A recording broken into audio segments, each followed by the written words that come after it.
사랑은 현해탄을 건너가고.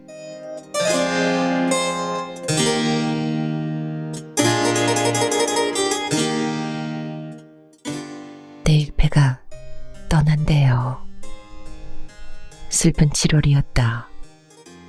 이중섭이 뙤약 뼛속을 걸어 초량동의 일본인 수용소에 도착하자 남덕이 그렇게 말했다. 하루 세 끼를 거르지 않고 먹어서 그런지 그녀의 얼굴은 많이 회복되어 있었다.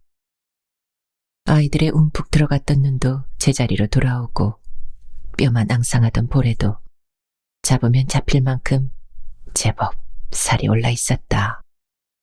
결국은 이렇게 떠나고 마는군. 이중섭이 하늘을 바라보며 중얼거렸다.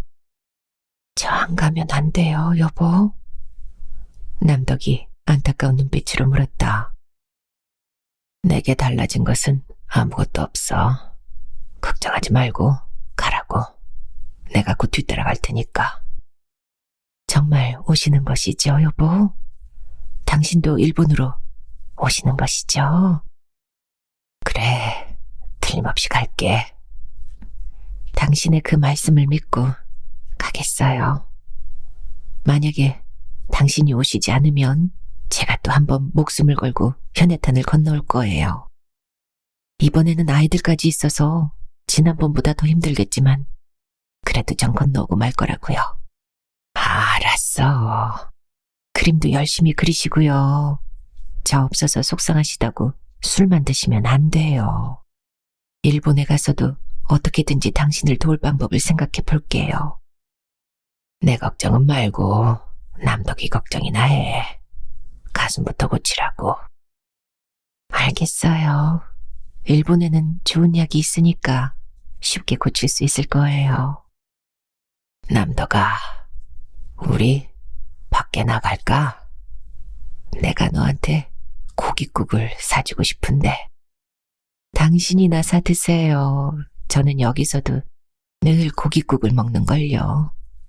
저한테는 환자라고 특별히 고기를 몇 점씩 더 줘요.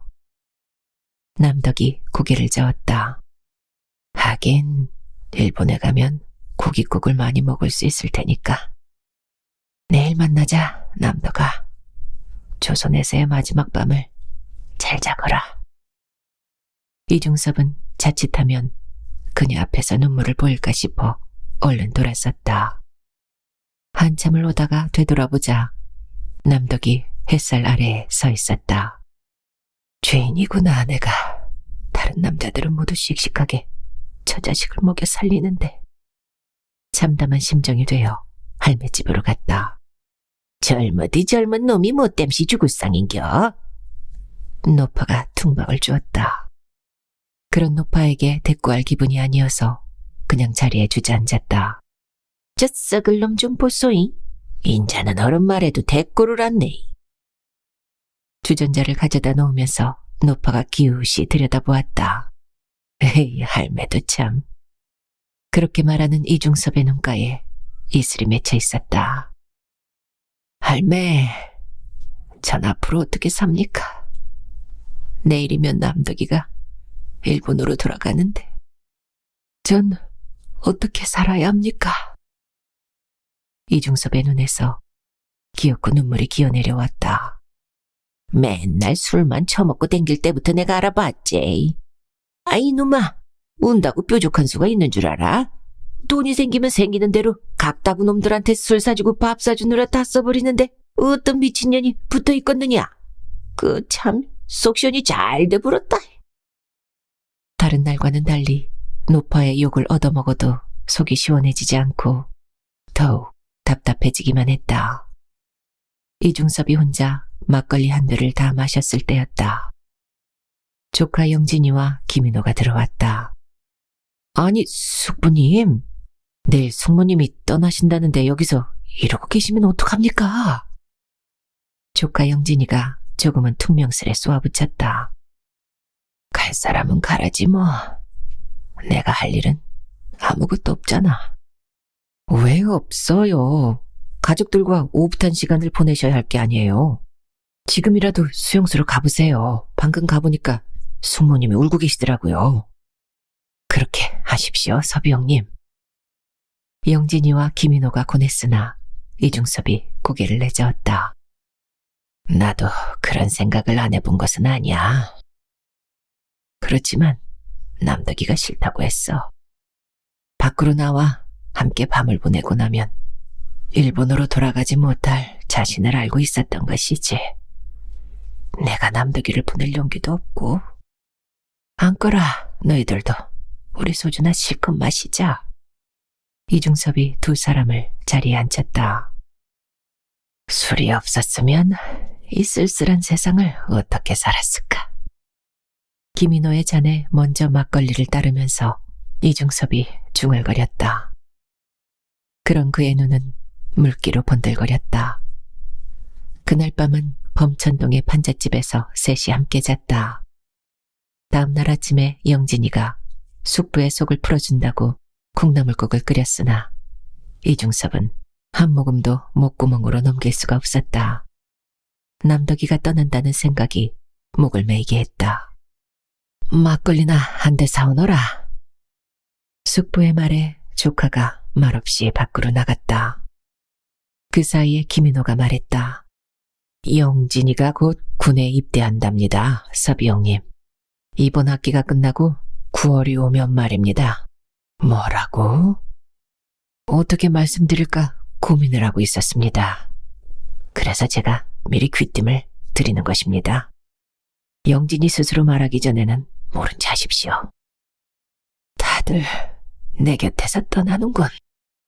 남덕이도 떠나고 아이들도 떠나고 영진이도 떠나고 결국은 나 혼자 남는군. 이중섭이 쓸쓸한 눈빛으로 중얼거렸다.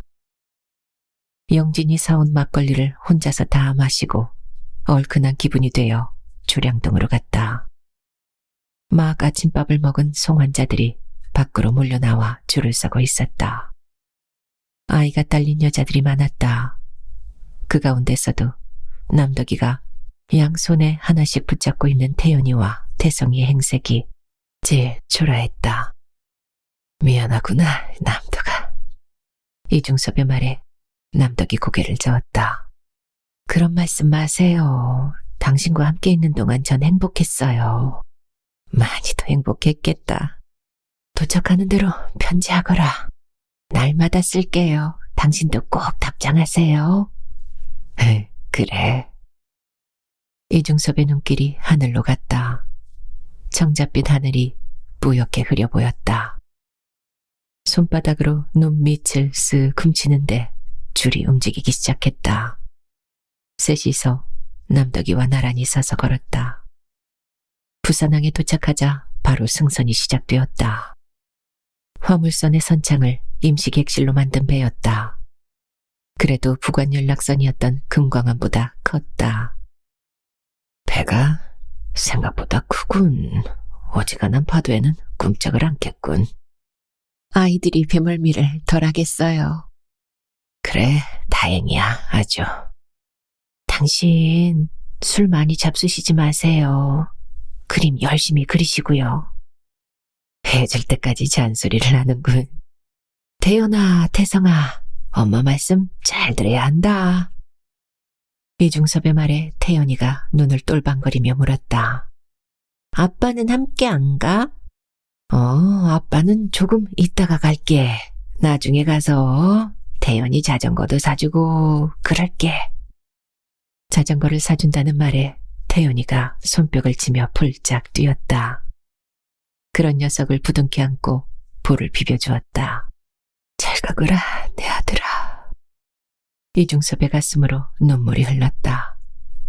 드디어 남덕이 배에 오를 차례가 되었다. 영진이 앞으로 나섰다. 건강이 회복되시면 바로 돌아오셔야 해요, 숙모님. 조카를 잘 돌보지 못해서 늘 마음에 걸렸는데 이렇게 헤어지게 되어서 정말 미안해. 그러나 조카는 똑똑하니까 좋은 내일이 있으리라고 믿어. 남덕이 영진의 손을 잡았다. 영진이 그녀의 어깨에 얼굴을 묻고 잠시 흐느껴 울었다. 그만 배로 올라가거라, 남덕아. 뒤에 사람들이 기다린다. 저 안 가면 안 돼요, 여보. 정말 가기 싫어요. 남덕이 마지막으로 사정을 했다. 그래, 가지 말거라. 죽으나 사나 우리 함께 살자 하는 말이 금방이라도 입에서 튀어나올 것 같았으나 이중섭이 입술을 깨물었다. 그 모습에 남덕이 흠칫 몸을 떨었다. 알았어요. 이제 올라갈게요. 슬픈 눈빛을 남기고 그녀가 배로 올라갔다. 잘 가세요, 사모님. 김인호가 소리를 질렀다. 남덕이 흘끔 돌아보고 쓸쓸한 웃음을 흘렸다. 이윽고 떠날 사람이 모두 배에 탔을 때 백고동이 길게 한번 울었다. 그 소리가 이중섭의 귀에는 한 많은 조서나 잘 있거라 하고 남덕이 울부짖는 소리처럼 들렸다. 배의 꽁무니에서 물살이 일면서 배가 천천히 움직이기 시작했다. 갑판의 뱃전에 서서 처음부터 남편에게서 눈길을 떼지 않던 남덕이 무엇라고 중얼거리면서 손을 흔들었다. 이중섭이 멀거니 그 모습을 바라보고 있는데 영진이와 김인호가 대신 손을 흔들어 주었다. 결국 떠나고 마는구나. 언제 다시 만나게 될지. 일본에서는 이 땅에서처럼 참담한 고생은 않겠지. 어머니와 언니가 있으니까 뼈를 깎는 고통은 없겠지. 잘 가거라, 남덕아. 이중섭이 그렇게 중얼거릴 때였다. 남덕이 풀썩 주저앉았고 두 아이들이 달려드는 모습이 뚜렷이 보였다. 안 되겠구나, 영진아. 네 숙모가 기절한 모양이다. 가서 데리고 와야겠다.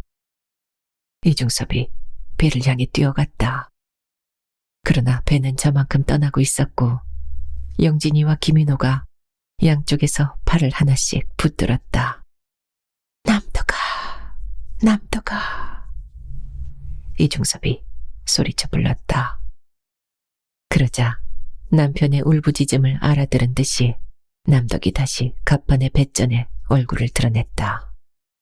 배는 점점 멀어지고 이중섭의 머릿속은 하얗게 비어갔다. 그렇게 남덕은 갔다. 대구에서 구상이 왔다. 이중섭의 얼굴은 처음 만났을 때보다 많이 초췌해져 있었다. 소주병이 쓰러져 뒹굴고 있는 방을 들여다보면서 구상이 걱정스런 표정을 지었다. 미안해, 서비영. 남덕 여사가 떠나는 것도 못 봤군.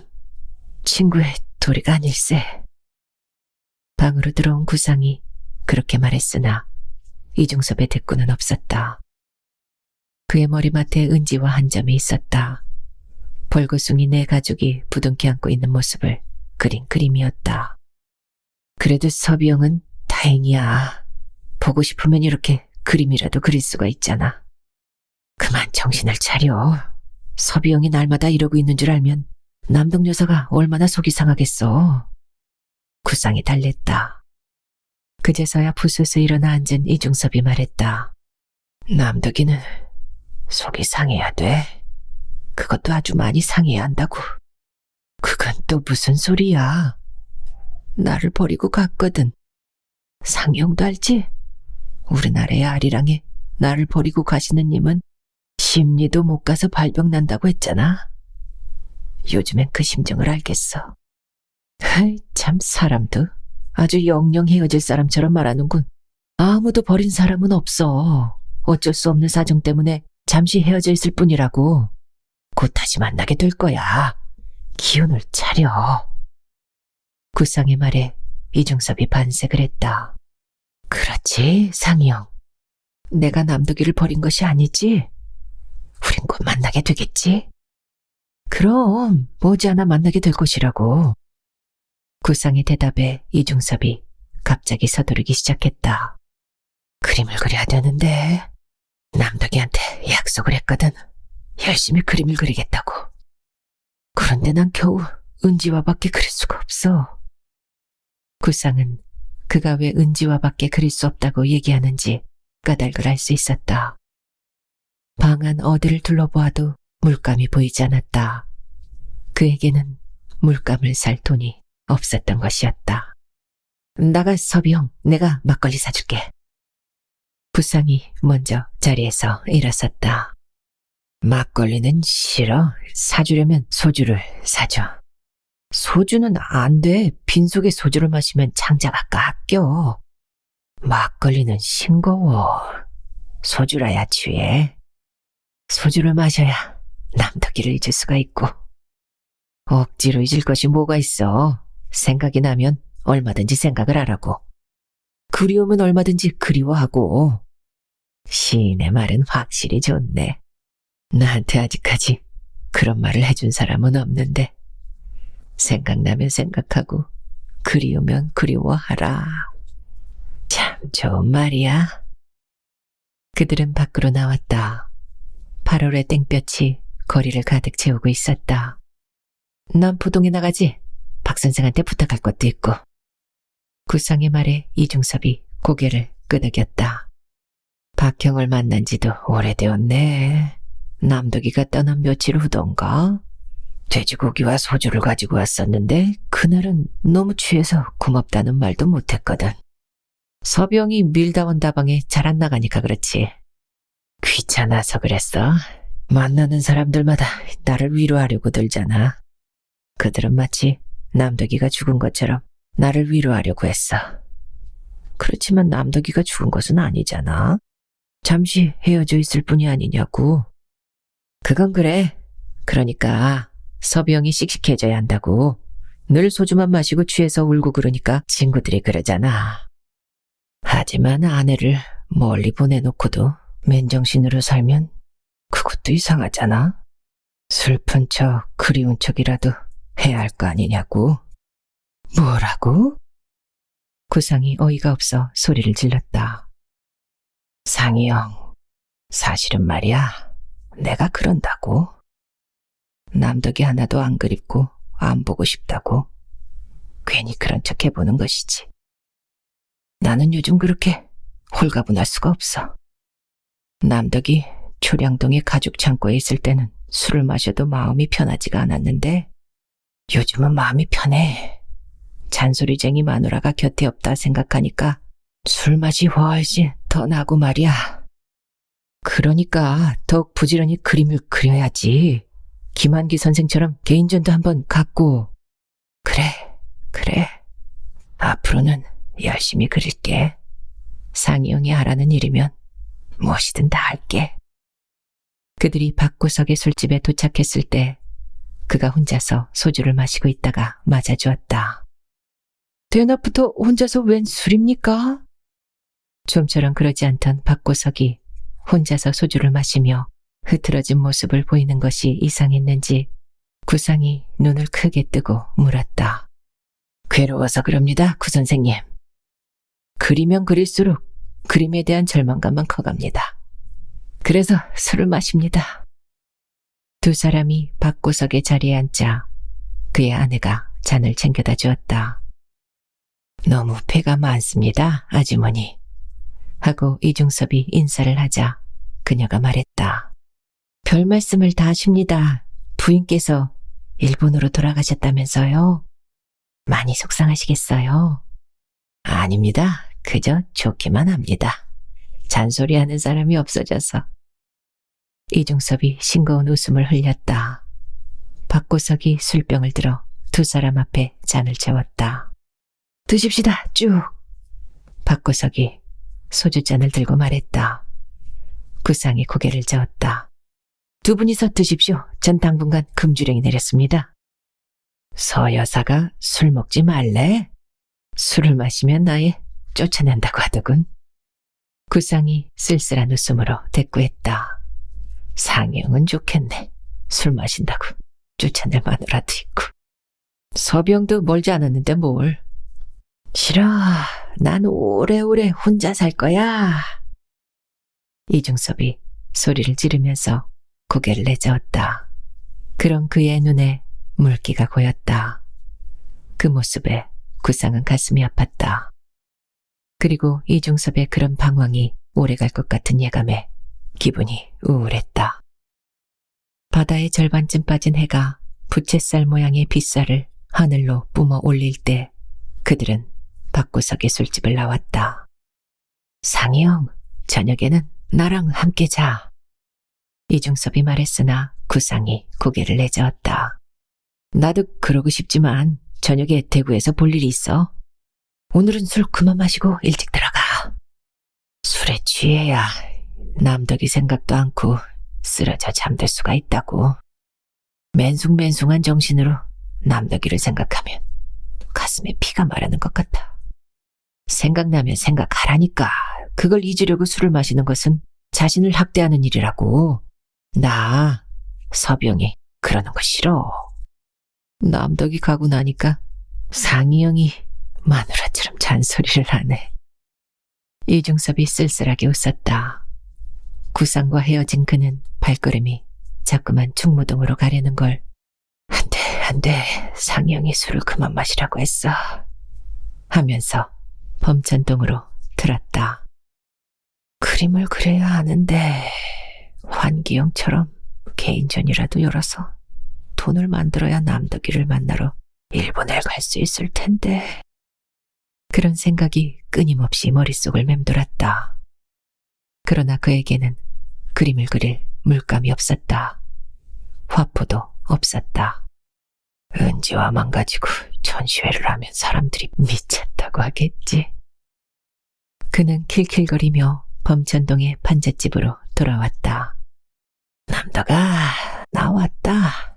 태연아, 태성아, 아빠가 왔다. 그가 중얼거리며 방문을 벌컥 열었다. 두 사내가 사지를 뻗고 잠이 들어 있다가 벌떡 일어나 앉았다. 둘 중에 하나는 눈에 많이 익은 얼굴이었다. 이 선생님, 주인도 없는 집에서 실례 좀 하고 있었습니다. 조동호였다. 그가 낯선 사내와 함께 잠을 자고 있다가 벌겋게 충혈된 눈을 들어 바라보고 있었다. 조용히 용케 내 집을 알고 찾아왔네. 사실은 진즉부터 이 선생님이 여기에 사시는 줄은 알고 있었습니다. 죄인이 어쩔 수가 있습니까? 오늘에야 겨우 찾아뵙게 되었습니다. 그렇게 말하면서 조동호가 방구석에 놓아두었던 제법 큼직한 뭉치를 꺼내어 놓았다. 물감입니다. 지난번에 약속을 너무 늦게 지켜서 죄송합니다. 하지만 제 잘못도 아닙니다. 그때 사정이 있어서 물감을 이틀인가 늦게 구했거든요. 이 선생님을 찾았으나 벌써 제주도로 떠나신 다음이더군요. 됐어. 마침 물감이 떨어져서 그림도 못 그렸는데 참으로 잘 되었네. 고마워, 조영. 이중섭이 얼굴을 활짝 펴고 말했다. 조동호가 휴 하고 한숨을 내쉬는데 그때까지 아무 말이 없던 낯선 사내가 앞으로 나섰다. 처음 뵙겠습니다. 황문호라고 합니다. 제 원래 고향은 함흥이고 성악을 조금 했습니다. 아, 그렇습니까? 반갑습니다. 이중섭이 스스럼 없이 황문호의 손을 잡아주었다. 자리가 주슬러진 다음에 조동호가 소주라도 몇 병 사와야겠다면서 밖으로 나갔다. 그가 자리를 비우자 황문호가 말했다. 제가 조영의 신세를 많이 지고 있습니다. 이 조영이 늘 그러더군요. 이 선생님께 큰 죄를 짓고 있다고 말입니다. 물감을 사주기로 했는데 물감을 사서 그만 자기가 써버렸다고요. 조영도 참 별 생각을 다 했군요. 누가 썼으면 어떻습니까? 그 물감으로 그림만 그리면 됐지요. 모처럼 이중섭은 기분이 좋았다. 구상이 다녀갔고 생각지도 않은 조동호가 물감을 싸가지고 찾아온 것이 앞으로는 일이 잘 풀릴 것 같은 예감이 들기도 했다. 좋은 일은 그것뿐이 아니었다. 다음 날 오전이었다. 조동호와 황문호가 나간 다음에 오랜만에 화포를 이젤에 걸고 물감 냄새에 취해 있는데 박고석이 물감이며 화포를 하나를 안고 나타났다. 아니 박형, 웬걸 이렇게 많이 사오셨습니까? 구상 선생님의 부탁입니다. 전 다만 심부름만 했을 뿐입니다. 상이 형도 참 물감이 없어서 그림을 못 그리고 있는지 알았는갑네. 이중섭의 눈밑이 졌는데 박구석이 말했다. 이 물감이 떨어질 때쯤 해서 다시 오시겠다고 했습니다. 부지런히 그래야겠네. 상이 형을 빨리 보려면. 이중섭이 금방 그림을 그릴 듯 서둘렀다. 그 모습에 박구석이 자리를 털고 일어섰다. 오랜만에 이중섭의 화포에 소가 등장했다. 하마터면 내가 네 얼굴도 잊어먹을 뻔했구나. 겨우 윤곽을 드러내는 소를 향해 중얼거렸다. 조동우는 잊어먹을 만하면 나타나 자고 가기도 하고 그림을 그리는 이중섭의 모습을 구경하다 갔다. 그것은 황문호도 마찬가지였다. 거리를 실컷 쏘다니다가 잠잘 곳이 마땅치 않으면 찾아와 잠자리를 깔았다. 가끔은 둘이 함께 나타나기도 했다. 이중섭은 그들을 내버려 두었다. 오면 오는가 보다, 가면 가는가 보다 했을 뿐이다. 그리운 당신께로 시작되는 남덕의 편지는 하루가 멀다고 산비탈을 찾아왔다. 이중섭 또한 새벽이면 일어나 세수를 하고 사랑하는 남덕에게로 시작되는 답장을 쓰는 것이 하루의 시작이 되었다. 현해탄을 건너서도 꼬박꼬박 배달되어 오는 편지가 한없이 고마웠다. 세상에 편지처럼 고마운 것도 없어. 그렇지, 조영? 만약에 편지가 없었다면 남덕이는 내가 보고 싶어 어떻게 견딜 수 있을까? 그런 말을 하며 조동우에게 싱거운 웃음을 보이기도 했다. 여름이 끝나갈 무렵이었다. 홍하구가 찾아왔다. 어서와, 하구형. 소를 그리다 말고 이중섭이 반겼다. 그림을 그리고 있었네. 남동 여사가 내게로 소포를 보냈더군. 홍하구가 뜻밖의 소리를 했다. 소포? 무슨 소포? 남덕이 일본에서 물감이라도 사서 보내왔는가 하고 이중섭이 반색을 했다. 그러나 그것이 아니었다. 우리나라에서 구할 수 없는 과학서적을 10권 보내왔더구만. 팔아서 원금은 보내고 나머지는 자네의 생활비에 보태주라고. 홍하구가 호주머니에서 노란 봉투를 하나 꺼내어 주었다. 에이 참, 남덕이는 일본에까지 가서도 별짓을 다 하는군. 그런 소리 말게. 자네가 오죽 답답했으면 그렇게라도 도우려고 했겠는가. 원금은 책을 판 즉시 일본으로 보냈으니까 그리 알게. 이 돈 10만 원이면 물감도 사고 한 달은 충분히 버틸 수가 있겠지. 홍하구의 말에 이중섭이 고개를 갸우뚱했다. 책 10권을 팔아 10만 원을 남겼다는 것이 이해가 되지 않았다. 그걸 눈치채고 홍하구가 말했다. 일본에서 5천 원씩에 산 책이라는데 광복동 서점에 가니까 15,000원씩에 두말 않고 사더군. 그러면서 이런 책은 얼마든지 구해오라는 거야. 없어서 못 판다고. 그거 참 많이 남는 장사네. 남덕이가 신통한데 어떻게 그런 생각을 다 해냈지? 오죽이나 똑똑한 여자였는가. 남덕 여사가 말일세. 아무튼 고마워 하구요. 우리 시내에 나갈까? 내가 술도 사고 밥도 사줄게. 이중섭이 금방이라도 나갈 듯이 서두르자 홍하구가 얼굴을 찡그렸다. 쓸데없는 소리 하지 말고 그림이나 그려. 자네하고 술 마시러 온 것이 아니니까. 그리고 난 부대에 일이 있어서 바로 들어가 봐야 해. 홍하구가 자리를 털고 일어섰다. 그를 비탈 아래까지 바래다주고 돌아오는데 문득 밀다원 다방에 죽지고 앉아있을 가난한 예술가들이 떠올랐다. 구상이 다녀간 이후로 한 번도 들르지 못했다. 이중섭은 그들이 보고 싶었다. 남덕이도 내가 그 돈으로 친구들한테 술 사준 것을 알면 기뻐할 거야. 그렇게 중얼거리면서 이중섭은 밀다원 다방으로 갔다. 몇 명의 예술가들이 목을 빼고 앉아있다가 반가운 눈빛을 지었다. 이중섭이 자리에는 앉지도 않고 호주머니를 툭 쳐보이며 소리를 질렀다. 갑시다, 할매집으로. 뒤도 안 돌아보고 밀다 온 다방을 나오는데 뒤에서 우르르 쫓아오는 소리가 났다. 결국 하루 만에 돈 10만 원을 다 쓰고 범천동으로 돌아오는 이중섭의 발걸음은 가벼웠다. 남덕아, 고맙다. 네 돈으로 친구들한테 술도 사고 밥도 사주었다.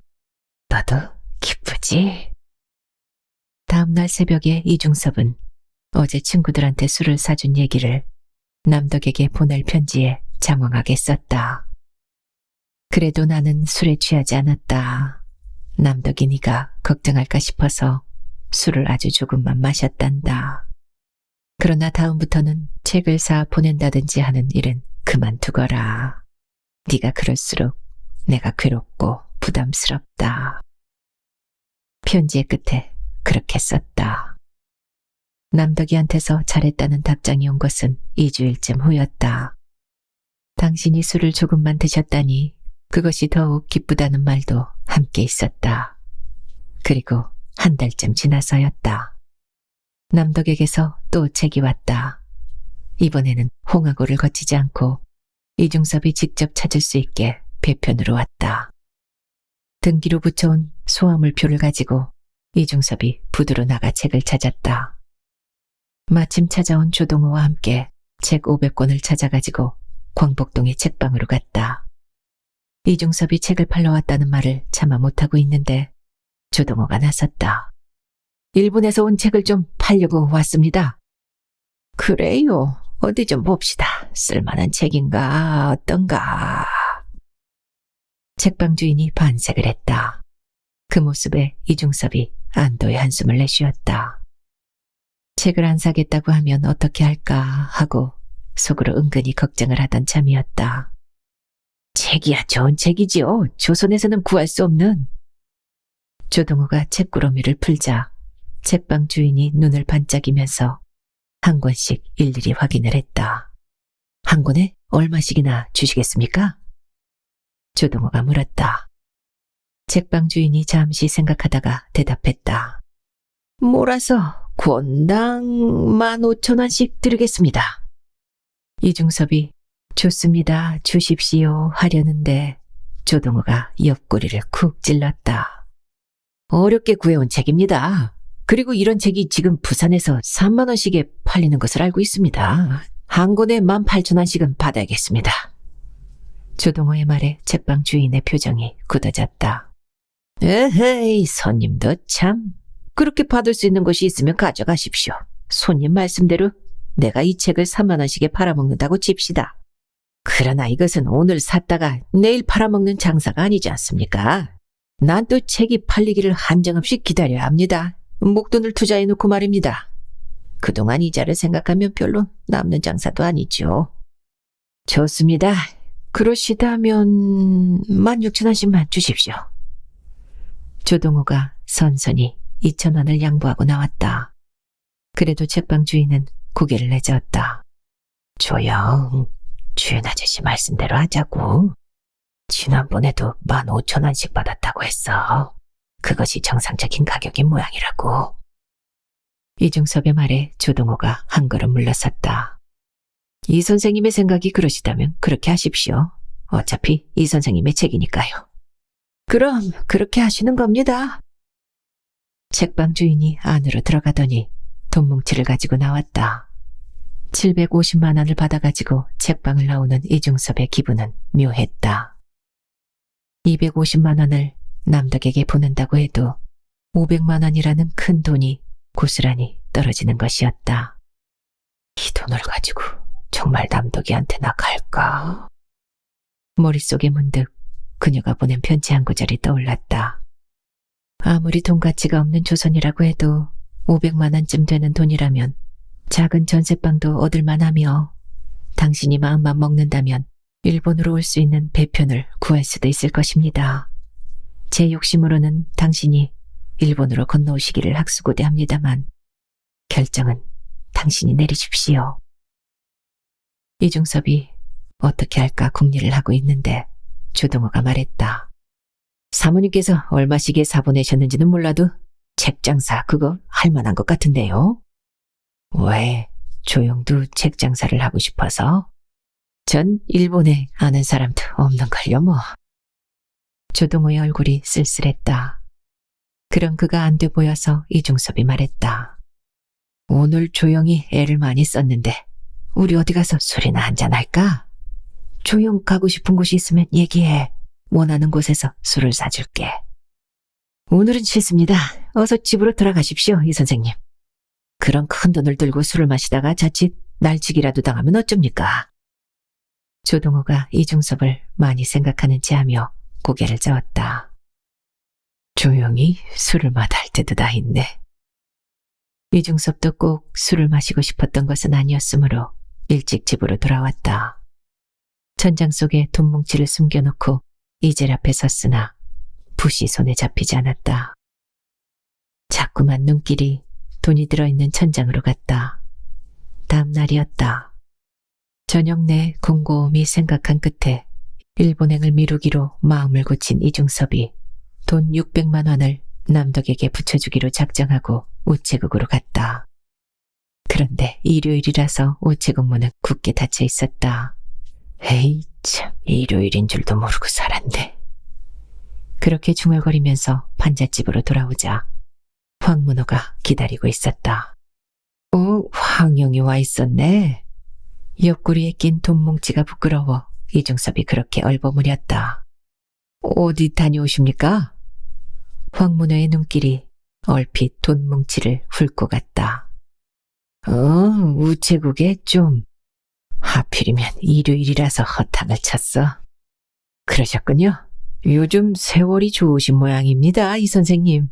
날짜 가는 것도 모르고 사시는 것을 보면 말입니다. 내가 정말 그랬네. 이중섭이 얼버무리는데 황문호가 목소리를 낮추어 은근히 말했다. 이 선생님, 혹시 돈을 왕창 벌고 싶으신 생각이 없으십니까? 돈? 황문호의 눈치를 살피면서 이중섭이 되물었다. 사실은 말입니다. 단 몇 시간 만에 돈을 한 2천만 환 정도 벌 구멍이 있는데 말입니다. 황영은 제주도 좋네. 그 많은 돈을 그 짧은 시간에 벌 수가 있다니. 돈이 돈을 버는 것이지요. 어떻습니까, 이 선생님?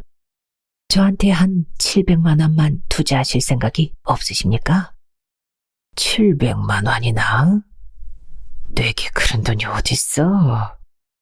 이중섭이 시치미를 뗐다. 황문호가 무릎걸음으로 바짝 당겨 앉았다. 그러지 마십시오, 이 선생님. 단 몇 시간입니다. 사실은 아는 사람을 통해서 미군 PX로 나오는 맥주를 4트럭분을 확보해 놨습니다. 그걸 700만 원 주고 사서 되팔면 순식간에 2천만 원이 고스란히 떨어진단 말입니다. 살 사람도 이미 결정되어 있습니다. 제게 700만 원을 몇 시간만 빌려주시면 됩니다. 조용한테 내게 돈이 있다는 소리를 들은 모양인데 일본의 남득이한테 보낼 돈이야. 이중섭이 고개를 저었다. 어차피 오늘은 일요일이라서 돈을 붙이지도 못했지 않습니까? 내일은 틀림없이 붙이도록 해드리겠습니다. 4시간이면 됩니다. 4시간. 4시간이 아니라 40분이라도 안 돼. 잘못되었다가는 큰일 나는 돈이라고. 절대로 큰일 나지 않게 잘하겠습니다. 저를 그렇게 못 믿으시겠습니까? 단 4시간을 못 봐줘서 제가 2천만 원이나 되는 돈을 날려야 옳다는 말씀입니까? 오늘이 일요일만 아니면 제가 이 선생님께 이런 구차한 부탁을 드리지도 않습니다. 그래도 안 돼. 절대로 안 돼. 이중섭이 고개를 저었다. 황문호가 벌떡 일어섰다. 왜 일어나, 황영? 다른 데 가서라도 돈을 구해보아야죠. 그까짓도 700만 원이 없어서 2천만 원이나 되는 큰 돈을 놓칠 수는 없지 않습니까? 황문호가 방을 나갔다. 기가 팍 죽은 모습에 이중섭은 가슴이 아팠다. 남덕이가 괜한 짓을 해가지고는 사람을 곤란하게 만드네. 그렇게 생각한 이중섭이 막 부엌문을 열고 나가는 황문호를 불렀다. 4시간 후에는 틀림없는 거지, 황영? 이중섭의 물음에 순간 황문호의 얼굴이 활짝 펴졌다. 그럼요. 제가 어디 거짓말할 사람으로 보입니까? 제가 그래도 예술을 하는 놈이 아닙니까? 저를 한 번만 믿어보십시오. 돈보다는 사람이 우선이니까. 이중섭이 천장 속에 숨겨놓았던 100만 원까지 꺼내어 700만 원을 황문호에게 주었다.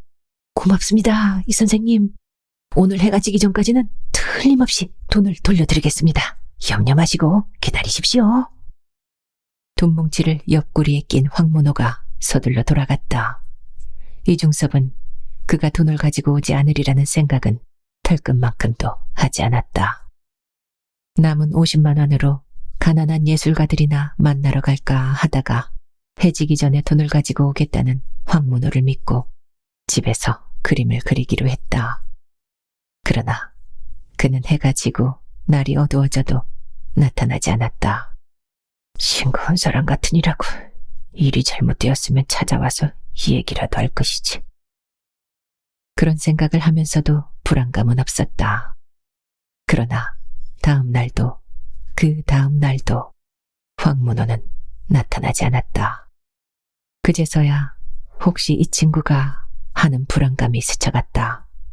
이틀이 멀다 하고 찾아오던 조동호도 모습을 보이지 않았다. 에이, 참 더러운 돈이군. 열흘이 지났을 때 이중섭은 돈 700만 원이 날개를 달고 날아가 버린 것을 깨닫고는 나머지 돈 50만 원을 가지고 광복동으로 나갔다. 만나는 친구들마다 술이며 밥을 사주었다. 돈은 더러운 것이야. 이런 것을 가지고 있으면 사람이 추접스러워진다고. 있으면 있는 대로 막 써버려야 해. 가난한 예술가들은 이날따라 유별나게 돈을 써대는 이중섭이 좋다고 졸래졸래 따라다녔다. 하루 만에 돈 50만 원을 풀고 범천동으로 돌아오면서 이중섭은 남덕이를 고래고래 불러 제꼈다. 남덕아, 네 돈이 물 건너 가버렸다. 돈 700만 원을 들고 사라진 황문호에 대한 괘씸함보다 사람을 그렇게 만든 돈에 대한 허망함이 그를 우울하게 만들었다. 남덕아, 네 돈이 물 건너 가버렸다. 방으로 들어와 벌렁 드러누우며 다시 한번 중얼거렸다. 그런데 정말 남덕이의 돈이 물을 건너간 모양이었다. 이중섭이 이제를 접어놓고 다시 부두노동을 나다니기 시작한 일주일 만에 남덕에게서 속다루 편이 왔다. 그동안 몇 차례 보내준 책의 처분에 대하여 궁금하다는 편지를 받았으나 속달은 처음이었다. 책값을 빨리 붙여달라고 독촉하는 편지겠거니 하고 내용을 읽어보니 그것이 아니었다. 황문호라는 조선 사람 하나가 밀항을 해와서 오오무라 수용소에 갇혀 있는데 조선에 살고 있는 화가 이중섭의 후배이며 잘 아는 사이라고 하면서 남덕이더러 신원보증을 써달라고 한다는 것이었다. 그러니 어떻게 했으면 좋겠습니까? 그 사람이 정말 당신의 후배라면 제가 보증을 서서 수용소에서 나오도록 해줘야지요. 당신의 처분만 기다리겠습니다. 이번 편지에는 책값에 대한 얘기는 한마디도 없었다. 지난번에는 책을 받자마자 바로 그 자세한 내용을 적어보냈던 이중섭이 꿀먹은 벙어리처럼 말이 없는 것에 일이 잘못되었음을 짐작하고 있는 것이 틀림없었다. 그런 남덕이 눈물겹도록 고마웠다. 밤을 꼬박 새워 고민을 한 이중섭은 결국 남덕에게 황문호의 신원보증을 서주라는 편지를 써서 속달로 붙였다.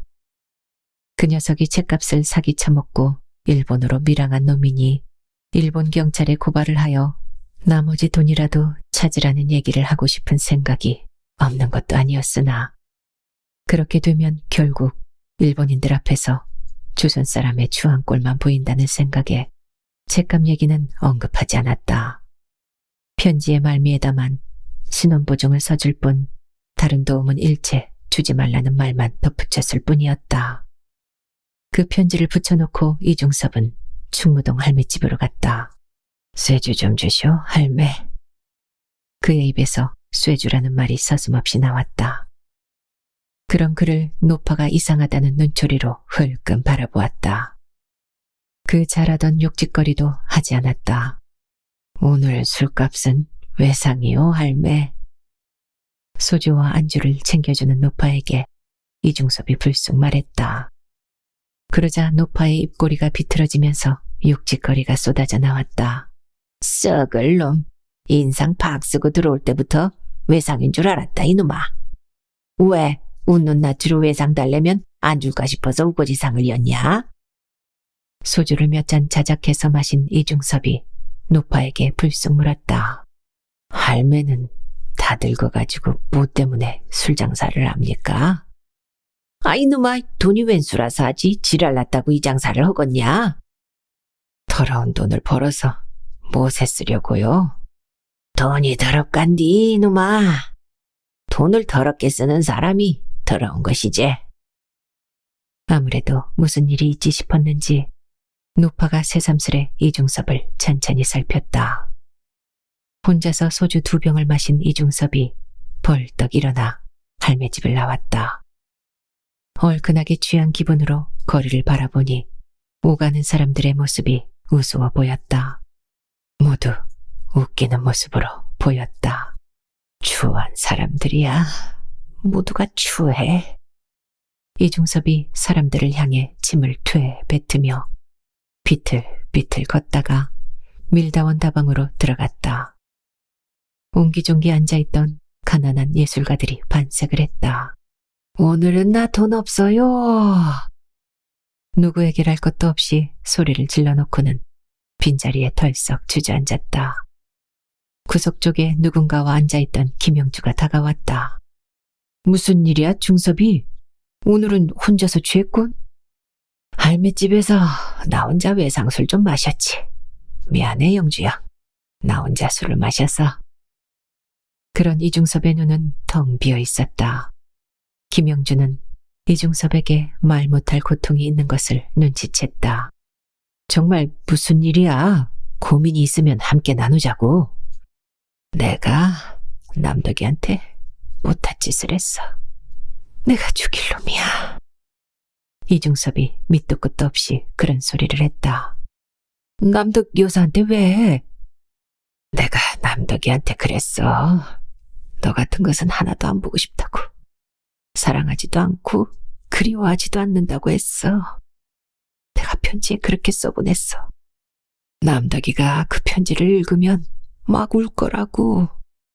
남덕 여사는 중섭이의 마음을 다 이해할 거야. 중섭이가 그렇게 써보내도 반대로 이해할 거라고. 김영주가 이중섭을 다독거렸다. 그러자 이중섭의 얼굴에 천진스런 웃음이 피어났다. 헤헤헤, 속았지, 영주 형. 내가 아무려면 남덕이에게 그런 편지를 보냈겠어. 하루에도 12번씩 그리운 남덕이에게 어떻게 그런 편지를 보냈겠어. 세상이 허무해서 그래. 사람이 미워서 그래. 이중섭의 눈에 눈물이 고였다. 정말이지 왜 이럴까, 이 친구가. 궁금증을 견디지 못한 김영주가 고개를 갸우뚱하는데 홍하구가 헐레벌떡 찾아왔다. 이것 봐, 중섭이. 도대체 어떻게 된 거야? 자리에 앉자마자 홍하구가 다그치듯 물었다. 뭐가 어떻게 돼? 남덕 여사가 책을 500권이나 보내줘서 팔았다면서 그 돈을 어떻게 했느냐고? 나 몰라, 그런 거. 이중섭이 고개를 저었다. 책이라니? 무슨 책? 김영주가 물었다. 그런 일이 있어. 과학서적 같은 것은 우리나라에서는 구하기가 힘드니까 일본에서 들여온다고. 그런데 그걸 팔면 구입가의 3배쯤은 받을 수가 있거든. 남덕 여사가 이 친구를 도우려고 책을 사서 보냈다고. 지난번에는 내가 받아서 잘 처리를 해주었는데 이번에는 내가 어디를 다녀오는 바람에 이 친구가 책을 찾아서 판 모양인데 아직까지 원금도 안 보내준다고 남덕 여사가 나한테 그 까닭을 알아봐 달라고 편지를 보내왔더라고. 그 돈 어떻게 했어, 중섭이? 돈이 750만 원이면 적은 액수가 아닌데. 설마 다 술을 마셔버린 것은 아니겠지? 나중에 일본으로 가면서 가지고 가려고 보관하고 있겠지? 돈은 더러운 것이야. 그래서 다 써버렸어, 내가. 이중섭이 싱겁게 웃으며 대꾸했다. 그러나 쉽게 물러날 홍하구가 아니었다. 남덕에게 어떤 형태로건 답신을 보내야 했다. 그 돈의 행방을 알려주어야 했다. 중섭이 자네 혹시 조동호라는 놈한테 또 사기를 당한 것이 아니야? 내가 책방에서 알아보았는데 책을 파는 자리에 조동호가 함께 있었다면서? 아니야. 아니긴. 중섭이가 조용이라고 부르더라고 하던데 중섭이 조용이라고 부를 만한 사람이 조동호가 말고 누가 있어? 아니면 황문홍가 하는 그놈인가? 김종영의 판잣집에서 두어 차례 마주친 일이 있는 홍하구가 대번에 황문호를 짚어냈다. 하구영은 귀신이네. 이중섭이 그런 식으로 긍정을 했다. 도대체 어떻게 당한 거야? 홍하구가 물었고 이중섭이 그동안의 사정 얘기를 털어놓았다. 두 놈이서 짜고 사기를 쳐먹었구만. 천벌을 받을 놈들 같으니라고. 조동호 그놈이 언젠가는 이런 일을 저지를 줄 알았다고. 김영주가 이를 갈았다. 돈이 더러운 것이지 사람이 나쁜 것은 아니야. 그 사람들을 욕하지 마. 헤헤, 보살났군. 여기 보살났어. 홍하구가 먼저 자리를 털고 일어섰다. 따라 일어선 이중섭이 소리를 질렀다. 여러분, 할매집으로 갑시다. 홍하구 형이 술을 산답니다. 그러자 우르르 따라 일어섰다. 그런데 이날은 처음부터 술판이 이상하게 돌아갔다. 이중섭이 소주 몇 잔에 정신을 잃고 굴어떨어져 버린 것이었다. 그러나 완전히 정신을 잃은 것은 아니었고 취해서 횡설수설했다. 오만이를 부르는가 하면 남덕이를 불렀고 남덕이를 부르는가 하면 태영이 태성이를 불러댔다. 썩을 놈. 혼자서 소주 2병을 마실 때부터 알아봤지 내가. 그 오살놈을 방에다 떼매다 놓거라. 잘못하면 한개 들겠다. 노파의 말에 홍하구와 김영주가 이중섭을 부축해다 방에 눕혀놓았다. 남덕아, 그 사람도 조선 사람이야. 조선 사람을 미워해서는 안 돼. 무슨 꿈을 꾸는지 잠짓을 했다. 이중섭이 그렇게 눕고 나자 술판도 시들해졌다. 술값을 내야 할 홍하구의 표정이 어두우니 술을 얻어먹는 사람들도 눈치가 보여 술맛이 제대로 안 났다. 하나둘씩 슬그머니 일어서서 할매집을 나가버렸다. 가난할 망정 눈치는 빠른 사람들이었다. 그리고 비록 얻어먹는 술을 망정 유쾌하지 않으면 마시지 않는 자존심 같은 것은 살아있었다. 김영주와 홍하구 둘만이 남았을 때 노파가 말했다. 니놈들도 그만 가보거라. 문 닫아야겠다. 중섭이는 어떻게 하고요, 할머니? 걱정하지 말거라. 설마 늙은 년이 젊은 놈을 잡아먹게 하겠느냐? 할매도 참. 홍하구가 싱거운 웃음을 남기고 김영주에게 눈짓을 했다. 할매집에 맡겨놓으면 노파가 내일 아침에 시래기국에 밥까지 먹여서 돌려보내리라는 것을 그들은 알고 있었다. 두 사람이 돌아가고 나자 노파가 불을 끄고 방으로 들어왔다. 방 안에 불을 끄려다 말고 노파가 이중섭을 내려다보며 구시렁거렸다.